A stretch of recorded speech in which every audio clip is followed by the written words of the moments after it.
Josep Maria Albet, bon dia. Bon dia. Bon dia, estem aquí, estem a casa teva. Gràcies per acollir-nos. Benvinguts. Teníem marcada al calendari del món vinícola que enguany, any 2022, Josep Maria Albet feia 65 anys i semblava que havia de ser data de jubilació. Però és impossible que una persona com tu es jubili. Com estàs? Bé, jo estic bé, no crec que em jubili per diverses raons, però bàsicament és que el que més m'agrada és el que faig. Tinc algun hobby, evidentment, però el que més m'agrada és la feina que faig. Disfruto molt a les vinyes, sobretot, i el que sí que faré és anar deixant les responsabilitats que tinc a fora, ja les he deixat quasi totes, en queda una, perquè encara soc president del grup d'elaboradors de vins ecològics de Catalunya, i que també ho vull deixar perquè ja no toca. I a casa igual, a casa tinc el meu fill, que per sort vol seguir en el projecte, i li he d'anar deixant, li he donant responsabilitats i he d'anar agafant-ho. I jo em guardaré les coses que més m'agraden, dins de la vinya, doncs les que més m'agraden, bàsicament que és ajudar amb ell a acabar d'agafar-ho i el projecte de varietats resistents que és un dels que estàs ara més posat. Sí. Tot i així, parlem de que des del 16 fins ara has estat estretament vinculat amb responsabilitat gairebé des del primer dia, al capdavant de la vinya, i que el teu camí ha estat sempre molt marcat per unes idees molt clares. Sempre has tingut molt clar que volies anar cap a un tipus d'agricultura ecològica, vas marcar un camí d'inici que després han anat seguint molts altres cellers, no només àmbit Penedès, sinó també Catalunya. Has tingut sempre molt clar quin era el camí que havies de seguir des d'aquells inicis? Sí, jo en el meu aprenentatge era que havia de fer les coses una mica diferents i tal com creia que s'havien de fer. I llavors sempre he intentat una mica això, desmarcar-me del que s'estava fent perquè era la manera de valoritzar-me.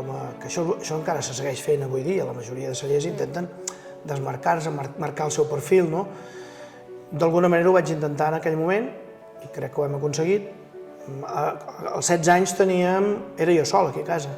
El meu pare s'havia mort i vaig haver d'agafar les riendes, que érem 3 germans més, la meva mare i els meus avis i jo. I em va tocar, sent l'hereu, em va tocar posar-me al davant. I vaig acabar d'estudiar i mica en mica em vaig incorporar. En aquell moment l'ecologia em va semblar que era un món diferent, molt nou i que m'agradava molt més que el món del vi que hi havia. Sobretot perquè aquí no existia. I el món del vi a la península Ibèrica i aquí a Catalunya era un món de gent gran, de gent amb corbata, de gent americana, jo no m'agradava, i de gent que no pagava. Perquè anaves a vendre el vi a una botiga i per un cop que hi havies d'anar a vendre hi havies de passar 4 o 5 a cobrar. I t'allargaven molt i et feien anar molt malament. I llavors l'entrar en el món ecològic, que bàsicament era a l'exterior, no era aquí, Espanya en aquell moment s'obria al món, començàvem a sortir de la dictadura, vam entrar al cap de poc al mercat comú i per tant hi havia una expectativa fora de què passava a Espanya, que no ens coneixien, i jo, que era molt inquiet i m'agradava viatjar, també hi havia una expectativa de poder viatjar i veure coses. I va coincidir amb això de la demanda de vi ecològic, va arribar un fax al Consell Regulador, quan jo estava de vocal, d'una empresa de Dinamarca que buscava algú que fes vi ecològic. I jo en aquell moment era vegetarià i em van dir, home, això de vegetarià ecològic potser t'interessa a tu. I realment m'interessava perquè jo en aquell moment era molt sindicalista, havia sigut molts anys representant del sector del vi de la Unió de Pagesos de tot Catalunya i estava cansat de negociar els preus del raïm. Ja es pagaven els preus fa 40 anys que es paguen ara. Això anava a dir, això és Era ruïnós, ve de temps. era un descart, no hi havia negociació, estava cansat de fer un paper de sindicalista amb poca força. I llavors va arribar aquesta carta, vaig dir, mira, és la meva ocasió d'anar al mercat, no? I vam començar així, a poc, treballant amb el mercat danès. Després vaig anar a una fira a Colmar, una feria que es deia la Foire du Pain, du Vin et du Fromage Ecobiologique. I hi havia tot de gent amb unes tauletes així, amb 3 o 4 ampolles de vi, que es venien els seus vins, tot gent jove, sense corbata, sense americana, i vaig dir, hòstia, és una passada, portaven arracades, pantalons de pell, fa 42 anys d'això, 43, i jo vaig quedar molt sorprès, i gratament sorprès. Podies parlar del mateix nivell que era jo jove, i després podies anar a prendre copes, i era molt informal tot, no? I et senties molt més còmode amb aquest perfil de... Llavors això et marca una mica el teu inici cap a l'ecològic. Sí. I després vam començar a treballar amb algun importador que començava en aquells moments, jove, però que era com jo i tenia com 2 o 3 botigues de vi. No una, sinó 3. O sigui, de fet, vaig veure que la gent a Europa, la gent jove en aquell moment, el seu esperit de negoci i emprenedoria era molt més arrelat que aquí, tot i que a Catalunya tenim fama de ser-ho més que la resta de la península, no? Però allà realment era molt més, i molt més seriós. Molt més seriós en l'aspecte de que, en el sentit de que quan nosaltres vam començar a vendre'ls-hi, cobràvem els 30 dies. Però religiosament, t'arribava un xec miraculós al banc amb l'import del palet o dels palets que havies vengut. Era una sensació molt diferent de la d'aquí. O sigui, realment et podies dedicar a treballar, a fer el vi a la vinya i al celler, i en acabat no haver d'anar a cobrar, que a mi no m'agradava. A mi m'agradava fer vi i treballar a la vinya, no? Vendre'l sí, però després anar de cobrar masses vegades és una cosa que tindria que funcionar automàticament, i allà funcionava així. Allà era així, i tot i així, aquí en aquell moment éreu res, poquíssims, que féssiu eco, vosaltres vau ser pioners, però què éreu en aquella època? Durant 10 anys vam estar sols. Vau estar sols. I després de 10 anys va sortir, recordo, un celler a les Alpujarras, que em sembla que encara en fan, que es diu Barranco Oscuro, a 1.300 metres d'alçada, d'un noi que és andalús, casat amb una noia de Sabadell. I van muntar un celler allà, i me'ls trobava a les fires, ens trobàvem, xerràvem perquè era molt xulo, molt divertit, i una catalana allà, no? I era molt divertit. 10 anys així, i després va començar aquest noi, després algun altre per aquí, un altre per allà, el Penedès més, a Catalunya molt més, però el Penedès moltíssims més, van anar creixent fins ara que, bueno, ara és la majoria, és pràcticament... Els raros ara són els que no són ecològics. Els que no ho fan, exacte. De fet, ara ja, fins i tot ja, camí cap a ser 100% ecològic, el Penedès sempre ha estat com abanderant-ho, no? De fet, és la zona a nivell mundial que té un percentatge més alt de vinyam ecològic, amb diferència. Encara que dius, no, però si a França, Itàlia, Alemanya... Sí, tot el que vulguis, però on hi ha una concentració, un percentatge més alt, és aquí el Penedès. És el Penedès, molt bé. No sé si per culpa meva o no, però en tot cas és així. En tot cas ja has estat en tot el procés, en tot l'acompanyament.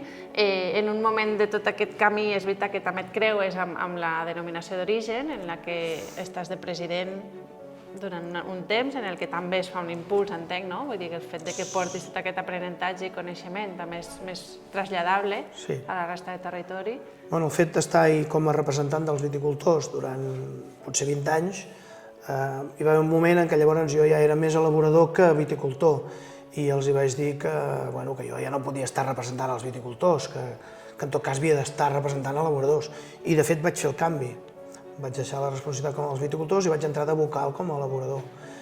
I al cap de 8 o 10 anys va sortir l'opció d'eleccions, de presidència, i em va semblar que podíem impulsar algunes coses com les subzones, que estaven encallades des de feia anys, i bàsicament la que estava encallada era el Garraf, perquè era l'única que havia demanat, i no s'havia fet un... Clar, hi havia molta dificultat per aprovar una subzona sola, perquè tots els altres deien, sí, home, ara donarem això a aquests, i els altres què, no? I llavors, de fet, es havia fet un treball anteriorment a la meva presidència, un treball de zonificació del Penedès, en funció dels terrers, un estudi del terra impressionant, i es havia guardat en un calaix. I llavors jo, aprofitant una mica que sabia que hi havia aquest estudi, doncs vaig aprofitar per treure'l del calaix i posar-lo en valor fent aquestes subzones. Es va reprendre, es va digitalitzar tot el material que hi havia perquè poguéssim processar-lo, i llavors vam fer les 10 subzones que que tenim En el actualment. Penedès, què és el que recordes més enllà d'aquesta feina en el teu pas pel Consell Regulador de la DEO? Bueno, potser és la que més ha quedat, no? L'impuls a l'ecològic jo crec que també, i després també la creació de Clàssic Penedès. Quan feia un any o així que hi era, recordo que em va venir a veure el Sergi Colet, de Colet Viticultors, i em va dir, home, jo ja estic fora de la DEO, ja faig Clàssic Penedès, junt amb la Marta Milà, no feien Clàssic Penedès, feien Espumós Penedès, però potser seria l'hora que donéssim una empenta, si tu sortissis i entressis a Clàssic Penedès i podéssim crear una marca. Havíem estat parlant moltes vegades amb el Consell Regulador del Cava per fer la subzona de Penedès i no en sortíem, i ens donaven llargues, i més llargues, i més llargues, i no feien res. Llavors vam dir, escolta, doncs marxem. I doncs ens vam ajuntar una sèrie de cellers que sabíem que estaven descontents i vam dir, doncs anem sortint, anem marxant. I vam començar a marxar de 2 en 2 o de 3 en 3, fins que vam generar un grup de 19 que som ara i vam començar a treballar el concepte, vam fer una normativa una mica més exigent que la que teníem. Era més exigent ja que la de Cava, però vam dir no, hem de marcar més la diferència. Eren 12 mesos de criança, per exemple, i vam passar a 15 mesos, i posteriorment hem passat a 18, que encara no estan efectius, perquè han d'aprovar-se a Madrid i tal, però que em sembla que aquest any que ve ja entren, no? I llavors la normativa que vam posar, que ens vam autoimposar, va ser que havíem de ser 100% ecològic, tots, o sigui que ja és la primera denominació d'origen, de fet, al món, que neix com a ecològic, que ja som denominació d'origen, però que estem dins de Clàssic, dins de Penedès. Ara estem mirant d'obtenir la independència de Penedès, que estem d'acord, però s'ha de matisar, no? I probablement sigui el moment que s'incorporin altres cellers que estan fent cava o que estan fent Clàssic Penedès, perdó, que estan fent Corpinat o que estan fent taula, no? Probablement, no és... És que ens porteu donant moltes notícies amb bombolles, vull dir que el sector, des de tot aquest temps que tu ens estàs parlant fins ara, ha viscut realment molts canvis, han hagut moltes explosions, si vols, moltes bombolles en moviment. De fet, m'agradaria saber molt la teva opinió. Ha passat tot això que expliques, no? O sigui, hi ha un moment determinat en què hi ha alguns elaboradors que sentiu la necessitat de reivindicar l'espumós del Penedès d'una altra manera. Neix el Clàssic, amb el temps apareix Corpinat. En quin punt creus que estem ara, després de veure tota aquesta evolució i d'haver-ho viscut en primera persona com a elaborador i com a president de la DEO, òbviament, com a impulsor dels clàssics? En quin moment creus que estem ara i què creus que ha de passar en els propers mesos en aquest sentit? Tots aquests canvis que hi ha hagut, la sortida de 19 cellers que han fet Clàssic, la de 10 cellers o 9 que han fet Corpinat i Reventós i Blanc que van anar a taula, i alguns que han començat com a taula, obeeix a un problema, a un defecte de naixement ja que hi havia en el cava. El cava, quan va néixer, sempre va dir que sempre s'omplien la boca dient que algun dia es podria fer reconèixer la regió del Penedès com a cor dels escumosos, com a base dels escumosos, però mai es va fer. Van passar 40 anys, o 30 i pico, i malgrat que es reivindicava des de dins, sobretot des de dins, elaboradors que estàvem a dins, llargues, i arriba un moment que et canses i dius, aquí no hi ha cap voluntat de fer-ho. A més, en aquella època, el Consell Regulador controlaven els cellers grans, Freixenet i Codorniu, que estaven molt ficats, no? I malgrat ser d'aquí, no donaven ni així, de marge, fins que es va provocar el canvi. Llavors, després de nosaltres, Corpinat va seguir intentant-ho, o la gent que estan a Corpinat, des de dintre, però hi va un moment que també van dir, prou, s'ha acabat, aquí no podem avançar més, i van sortir. I el Reventós i Blanc va dir, jo m'ho vaig a taula, aquí no m'hi estic més, també. Molts cellers que estan avui fent cava també tenen inquietud, i llavors el cava va reaccionar. Va dir, ostres, què passa? Això se'ns escapa de les mans.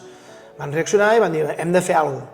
Alguns cellers que han cregut en el cava tota la vida i que no veien clar la sortida, doncs van dir, bueno, fem un canvi perquè ens sentim més còmodes i no hàgim de marxar. I han fet uns canvis, reconeixent una subzona, trepitjant el Penedès en aquest aspecte, perquè ens han usurpat un nom, un topònim del Penedès, que ja el tenien, i que de fet va ser el motiu de la meva dimissió com a vocal que estava en el Consell Regulador. Per tant, el CABA va fer uns deures perquè no se li escapessin més cellers. En aquest moment hi ha hagut converses amb Corpinat perquè s'incorporin o per fer quelcom junts. Hi ha hagut una aproximació de Clàssic Penedès a la normativa que té Corpinat a nivell d'exigència. Dels 15 mesos que teníem nosaltres hem passat als 18. S'han eliminat la compra i venda d'ampolles en punta. Ara hi ha alguna altra cosa. S'ha incorporat l'obligatorietat d'elaborar que cada celler elabori. Nosaltres ho teníem al 50%. Primer no ho teníem, després ho vam incorporar al 50%.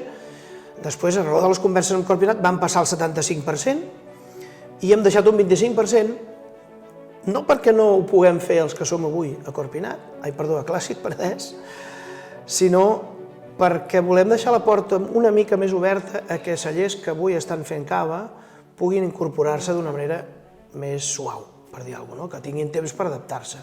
No vol dir que l'objectiu no sigui elaborar al 100%. Nosaltres, com el Beti Noia, elaborem al 100% des de fa bastants anys. Però creiem que, fins i tot jo, crec que s'havia de deixar la porta una mica oberta perquè alguns cellers que avui no estan elaborant poguessin incorporar-se i no tinguessin que fer tota la inversió de cop i poguessin tenir aquesta petita espai. Perquè, en principi, l'acord sembla que pot anar cap a que uns i altres pugueu sortir com a DO clàssic o DO el nom no estaria... La idea hauria de ser aquesta, jo crec, que sortíssim tots com a la nova DO. Si la nova DO es diu clàssic o es diu una altra cosa, ja no ho sé. Això ja serà... Però clàssic no... O sigui, per exemple, si Corpinat s'incorporés a Clàssic Penedès, no tindria per què deixar d'utilitzar Corpinat. Clar. De fet, és el que deien, pel que expliquen una mica, amb Cava van intentar seguir sent Corpinat. Però Cava no ho va deixar en aquell moment. Ara probablement els deixarien. Ara sí. Però jo crec que ara Corpinat també ha fet un camí que els hi serà difícil retornar a Cava i els hi serà difícil incorporar-se a Clàssic Penedès o a la nova DO. Els hi serà difícil perquè han marcat perfil, molt perfil, no? I Clàssic Penedès també estem ja contents com estem. Llavors, estem en una situació com de stand-by. Tot pot engegar-se en un moment donat, perquè tots tenim capacitat d'apretar el botonet i fer el canvi, però no s'ha fet. Jo crec que és una llàstima perquè penso que una DO d'Escumosos arrelada només al Penedès té moltes possibilitats, amb la normativa que té Clàssic Penedès i Corpinat. Crec que té moltes possibilitats. I Cava té moltes possibilitats, amb un altre sector de mercat. És molt difícil que Cava abans i avui es posicioni com un escumós de gamma alta. I llavors això llastra molt tots els cellers que estan treballant amb un nivell molt alt, que n'hi ha dins el Cava, però els llastra molt perquè són un percentatge molt petit dins el que es produeix de Cava i qualsevol acció que fan els 2 o 3 o 4 cellers grans se'ls menja tot el que puguin fer ells. Llavors, a mi em costa de vegades entendre que gent amb criteri empresarial i que coneixen el món del vi com funciona i el mercat com funciona segueixin estant en un lloc on 4 cellers els hi segueixen condicionant i els condicionaran sempre. Diria fins i tot més avui que abans pel fet que Codorniu no és d'una família d'aquí ja, és una multinacional d'un fons d'inversió americà i Freixenet pertany a uns inversors alemanys que estan en el sector del vi arreu i que marquen un perfil i no el canviaran. Abans de canviar perquè saben que si canviessin aquest perfil perdrien molt mercat. No així els altres elaboradors que estan treballant en aquest sector, en aquest perfil de nivell. I de fet ara recentment hauràs sentit que Freixenet anunciava justament això, fins i tot anar cap a criances més curtes, cap a tirades més prosecos, que això està funcionant molt bé. Entenc que són dos mercats que poden diferenciar-se molt. Es poden diferenciar. El que passa que jo diria que els viticultors que donin suport a aquest gran volum han de tenir molt clar que sempre serà amb un preu molt baix. I per tant, amb ells els tocarà apatxugar amb el preu tan baix com el que tenen ara o més. L'any passat es van arribar a pagar 20 cèntims al quilo. Això és una... Perquè deies ja ve de demanar que et paguessin... En aquests preus la gent no es pot viure. No, és impossible. Per tant, han de buscar una altra zona de producció on hi hagi gent que es pugui viure, els extremenyos que diu que són capaços de treballar tan barat, ells sabran però a Catalunya ningú pot produir en aquests nivells. I tu veus que és possible que el cava acabés sent cava espanyol i aquí a Catalunya nasqués aquesta nova DO, el que sigui més? Això seria un camí. Pot ser. Serà difícil que només sigui espanyol mentre Catalunya formi part d'Espanya. Mentre Catalunya formi part d'Espanya, probablement el cava seguirà sent aquí, perquè ells volen no perdre-ho, perquè precisament això genera un nexe d'unió que fa que alguns d'aquí es puguin sentir encara espanyols. Si marxessin ara, segurament encara es generaria més dissecció i, per tant, jo crec que des d'Espanya tampoc volen donar canxa en això, no? Però jo crec que és l'evolució natural de les coses, no és per un tema d'independència ni de res, és perquè això va néixer aquí, havia d'haver estat aquí i es va fer malament en el seu moment perquè aquesta gent, aquests cellers tan grans volien tenir un mercat on poder xuclar i que els preus se'ls mantinguessin a nivell perquè atacaven aquest sector del mercat, però jo crec que amb el Prosecco s'ha demostrat que això és possible, abastar un gran volum de mercat i mantenir que tothom es guanyi la vida. Els preus que paguen el Prosecco estan fregant l'euro si no el sobrepassen alguna vegada. Llavors, hi venen alguna més car, i venen més ampolles. Llavors, alguna cosa no han fet bé. Tampoc vull entrar a analitzar-ho, però alguna cosa no s'ha fet bé des d'aquests cellers tan grans quan estan perdent comba a nivell de mercat i tenen uns preus tan trinxats que per cap cantó ja no hi ha marge. Que no hi ha marge de creixement. Algo no han fet prou bé. Llavors, jo crec que els cellers que avui estan seguint fent cava i són mitjans o petits, és molt difícil comprendre per què segueixen allà quan hi ha aquesta expectativa de que mai arribarà a tenir un gran prestigi ni res. Per molt que ells s'empenyin, per molt que facin seccions, subseccions, per molt que prenguin noms del Penedès, de Catalunya... Laborador integral, no? Vull dir, busquen també la manera de diferenciar-se. Crec que l'opció és que anem junts, però no amb cava, ni amb Corpinat, ni amb Clàssic Penedès, sinó amb una cosa nova. Si aquesta cosa nova s'ha d'aprofitar el que s'ha fet, s'aprofiti, però crec que l'opció és aquesta. Que ha de ser el camí. Que aquests que estem treballant en un sector de mercat d'un cert nivell puguem anar junts i creem una marca potent amb el nom nostre. El cava havia d'haver sigut això. Però, en tot cas, a toro passat sempre és més fàcil jutjar les coses. En aquell moment no es va veure i es va optar per aquella opció, però és igual com de les veritats aquestes foranes que es diu, no? Oh, és que la vau cagar posant cabernets, merlots, chardonnays, pinots... Ara és molt fàcil dir-ho. En el moment en què es va fer no es veia així. Ara és molt fàcil dir-ho perquè el món ha canviat. Bueno, en perspectiva tot és més fàcil sempre, no? Bueno, parlant de criances llargues, curtes, això ens dona pas a fer un petit salt, malgrat ens quedem encara amb les bombolles. Aquí davant tenim justament el Corral Cremat, que és una de les últimes incorporacions, si no l'última, que heu tret al mercat Albert i Noia. I justament neix, ve del 2011 fins ara, estem parlant de més de 240 mesos de criança, que ràpid es diu, i una mica amb l'objectiu de captar aquest perfil de vins llargues criances, vins més competitius, vins més complexes, amb molta més... i que una mica neixen cap a això, cap a posicionar-se. I el posicionament ha vingut que gairebé abans de sortir al mercat ja heu rebut premis per tot arreu, entre els quals aquest Best in Show últim dels Decanter, que us l'ha posicionat amb 97 punts sobre 100, amb la qual una mica segueix amb el camí que vosaltres us marqueu inicialment. Ens hem engreixat amb aquestes puntuacions. Sí, perquè no hi havíem anat quasi mai al Decanter, i vam anar ara perquè estem intentant fer alguns canvis al mercat anglès i hem de canviar importador i tal, però no hi anàvem mai. I llavors vam dir, ara que tenim aquests d'allò nous, presentem-los allà. I és una aposta una mica difícil, perquè 18.000 vins que hi ha en el tast aquest, és com una xiripa, és molt difícil. Igual està ben fet. És molt difícil. Sí, suposo que sí. Sí, però jo sé com funcionen els tastos, i els tastos, només que tu tastis en un ordre diferent, pot influenciar-te en què puntuïs més amunt o més avall. Sí que en un concurs així, amb tants vins, no els tasta una sola persona, ni dues, ni tres, ni quatre, sinó que els tasta molta gent i de vegades els tasten dues vegades, sobretot els més puntuats, per confirmar que no hi hagi cap pífia. Vull dir que a veure, estem molt contents, el producte realment creiem que està on volíem que estigués, no? No ens pensàvem que la primera ja sortiria així, perquè al darrere d'aquest vi, això és un collit de 2011, hi han 11 collites. Per tant, és jugar-se-la molt, anar fent, apostar per un terrer. Sí que vam fer una selecció d'un terrer dels millors que tenim per fer escumosos, que és el Corral Cremat, és una vall petita que hi ha aquí al mig de la muntanya d'Ordal, molt petita, hi ha 3, 4, 5, 6 terrasses de vinya nostres i 6 més d'un celler que està a Corpinat. I tota aquella vall va per fer escumós.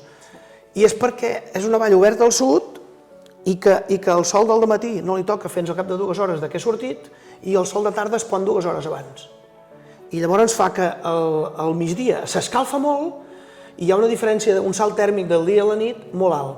I a més no té tant de sol de tarda, amb el qual sempre surt una acidesa molt més alta, una acidesa molt viva, molt expressiva del que és aquest terrer, no? I llavors vam apostar per aquest. I així queda, no? Sí, el podem tastar, Vam apostar per aquest perquè vam veure clar que era el terrer, no?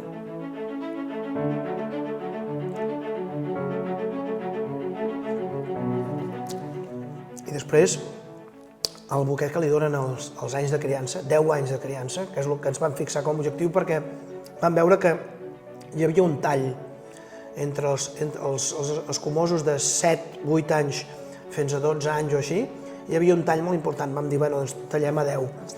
Vam anar a fer el seguiment, vam veure que evolucionava molt bé i el vam treure, doncs ara l'hem tret ara, aquests dies, aquests dies. Això és recent. Sí. De fet, això és una de... Bueno, diríem que això vindria a ser el present, venint també, no?, de tota l'evolució. És una mica, malgrat que encara moltes parts de la història del Betinoia, però crec que podria ser un altre punt i a part, no? Si hem parlat de l'ecològica en el seu moment, estem parlant del camí de les bombolles del Penedès cap on creus que han d'anar. Això podria ser una mica consolidació de tota una filosofia i un treball que has estat fent durant tota aquesta vida teva. I ara, si ens en fixem amb l'ampolla que tenim al costat, podríem pensar ja cap al futur, no? Explica'ns una mica. Bueno, sí, aquest és el Reserva Martí, que és el que vaig fer, és el primer vi de cupatge de 2 varietats que vam fer. Quan vam començar, primer vam treballar molt la línia col·lecció, que la tenim aquí exposada, que són vins varietals de Macabeu, d'Ull de Llebre, de Xarel·lo, de Cabernet, de Syrah i de Chardonnay, i vam fer monovarietals d'aquests, no? I llavors, així ho treballàvem amb tots els vins, sempre amb monovarietals, no? I vam dir, home, quan sapiguem el màxim, l'expressió màxima de cada varietat, farem un cupatge dels millors, no? I llavors vam estar assajant això i el vam fer. I llavors, en aquell any, va néixer el meu fill, el Martí. I llavors, entre que fèiem la criança, l'elaboració i els processos i tot, ell tenia 3 anys, anava a l'escola i el P3, que es diu, el pàrvuls, li feien fer uns treballs amb les mans i quan vam veure el treball aquell, vaig dir, ostres, això... Aquí posarem les mans del Martí i el Reserva Martí. I és l'única etiqueta que des de fa 30 anys no l'hem canviat gens. Com les seves mans. Sí. Les mans d'ell, Martí, escrit aquí, i prou. I és l'etiqueta que ja dic que menys ha canviat. I és d'alguna manera el meu fill també és el primer cupatge que vaig fer jo amb la seva mare. Per tant, és el resultat d'aquest cupatge, no? I d'alguna manera vam voler simbolitzar això. I ara sortosament, li ha agradat l'enologia i ha estudiat enologia, és enòleg ja, de fa 4 anys que treballa aquí a casa. I ara que justament estem parlant de futur, parla'ns també del projecte que tens entre mans de les varietats resistents. No és que m'ho inventi jo, és una cosa que a Alemanya tenen ja potser 30 o 40 varietats i no paren d'investigar. A França n'estan traient la tercera generació ja amb 3 gens de resistència, en tenen ja una de patentada, crec que aquest any en patenten 3 o 4 més, i els viticultors estan ansiosos de tenir això, perquè té tot el sentit del món. No té cap sentit que estem plantant vinyes que les hem de tractar químicament, encara que siguin productes ecològics, però químicament, per protegir-les dels fongs i no hem deixat que s'adaptin. Llavors, el que estem fent en el projecte aquest és creuar les varietats nostres amb varietats resistents perquè agafin aquesta resistència i mantinguin el perfil de les que tenim ara al màxim. I a més s'adaptin al que pugui venir perquè el canvi climàtic acaba sent que com una variant... resistents a la sequera, resistents a la botritis, al míldiu i a l'oïdi, que és els objectius. Bàsicament és l'oïdi i míldiu en aquestes primeres generacions, que és el que ens portarà un canvi més important, perquè no haver de tractar la vinya és un canvi espectacular. A nivell de costos pel viticultor, costos per l'elaborador, perquè el producte et ve net de tot, no hi ha absolutament res. Per tant, les fermentacions molt més naturals, molt més espontànies, sense cap interferència. A nivell de consumidor, seran més econòmics. Probablement al principi no, perquè serem pocs encara que ho farem i els costos de la recerca s'han de pagar, però a la que es massifiqui seran molt més econòmics, perquè no hi ha el cost de tractaments, les elaboracions molt més espectaculars, inclús apareixen, a la que no tens que tractar amb cap producte, sobretot amb coure, ens apareixen aromes nous, que el coure els talla. El coure és un producte que es fa servir per eliminar la reducció d'un vi. Quan un vi està reduït, si poses una varilla de coure o una moneda de coure, la remenes i desapareix la reducció. Doncs en els vins, com que sempre hi ha un petit residu de coure, les aromes reduïdes no hi eren. Amb certs vins és bo, però, per exemple, amb un Sauvignon Blanc no, perquè li treus tots els tiols. Els tiols són aromes de perfil reduït, reductiu. Amb coure desapareixen. Llavors, quan pots aplicar productes sense coure o res, t'apareixen en el macabeu, per exemple, hem comprovat, el macabeu normal que tenim ara, que si no el tractes en coure, apareixen uns aromes tiòlics espectaculars. Vull dir que estem descobrint, en el camí estem descobrint coses molt interessants. Clar, i això ha de ser una mica cap on creus que tu hauria d'anar ara, i que d'aquí 4 anys o així deies que igual fins i tot tindríem els primers vins, o es podrien tenir Bueno, els primers vins ja estan començant a sortir al mercat, perquè hi ha algunes varietats d'aquestes foranes. Aquí, a Catalunya? Sí. Nosaltres hem tret la volada, que és un vi fet amb les varietats que fem servir com a donants de pol·len pels creuaments de les nostres varietats.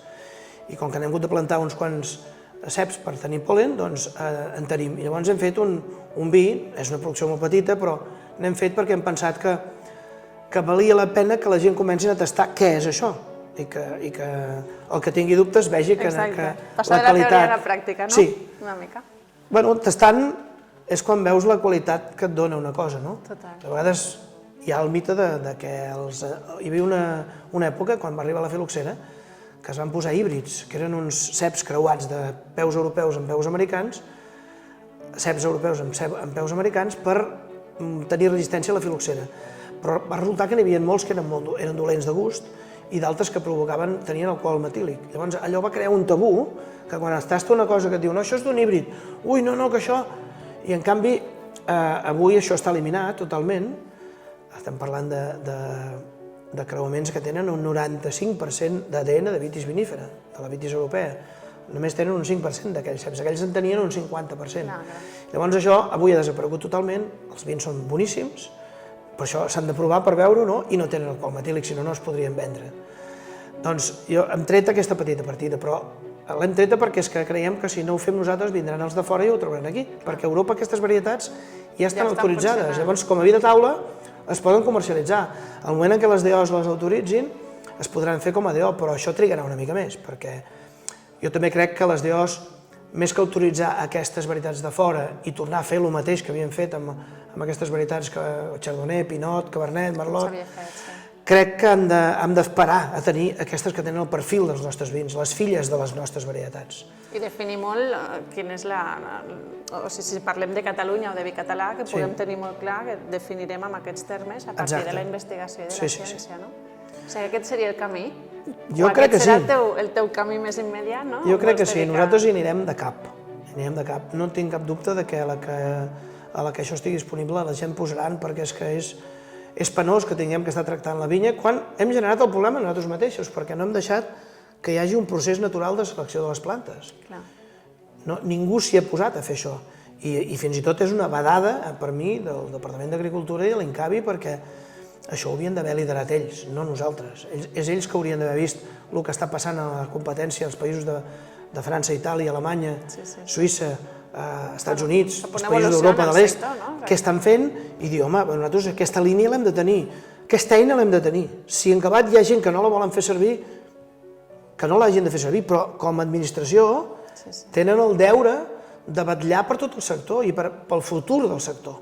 I el futur, per mi, està claríssim que va cap És aquí. aquest. De fet, ara ja acabem, però sí que això és una iniciativa que neix privada amb vosaltres i altres cellers. Altalella. Sí, som 3 cellers, Altalella, celler Josep Pinyol de Guardiola, el Beti Noia i l'enginyer suís Valentin Blander, que és el que aporta el know-how, el coneixement de tota aquesta, la tècnica que s'ha de fer servir, com es fan els creuaments, el pol·len, és molt xulo, molt divertit. I jo, com que m'ho passo molt bé fent això, a més, ningú sobretot diria, ara, sobretot ara que ja toquem, o sigui, aquest any hem fet 280 microvinificacions, 280 varietats. I clar, en trobes algunes que dius, que bones que són. Sí, digue'ns alguna cosa És que sorprenent. us diré algun número. Ah, clar, són números. Són números ara, sí. No ens corresponen. Hi ha una que és el 91 26 26, que és molt bona, és una filla de l'ull de llebre, del molt bé. Tempranillo, molt bona. 91 26 26. Apuntarem i ho recordarem. Aquesta és de les primeres que sortiran, però sortiran amb un nom, el que passa que els noms encara no els hem Bueno, de moment... treballat perquè encara falten 4 o 5 anys i no està encara registrat el nom, no? Bueno, A ho més, seguirem. Volem fer-ho amb una mica amb participació popular, que no sigui només un invent nostre, sinó que hi pugui posar cullerada la gent, no? Que és la que acabi disfrutant del Sí. vi, perquè si no ens tenim de banda, malament. No sé com ho farem encara, si ho farem a nivell d'elaboradors o a nivell de consumidors, però sí que tenim clar que volem donar opcions de participació a la gent. Fantàstic. Bueno, 65 anys fins ara, no? Amb tota aquesta trajectòria llarga mirant enrere, però també mirant cap al futur amb la il·lusió de veure cap on anem. Sí. Gràcies. Bueno, ha estat una conversa que no acabaríem, perquè ens hem deixat moltes coses, però gràcies per deixar-nos-hi ser, per aquest repàs i que puguem venir a tastar aviat aquestes noves varietats. Vinga, Salut. fins aviat.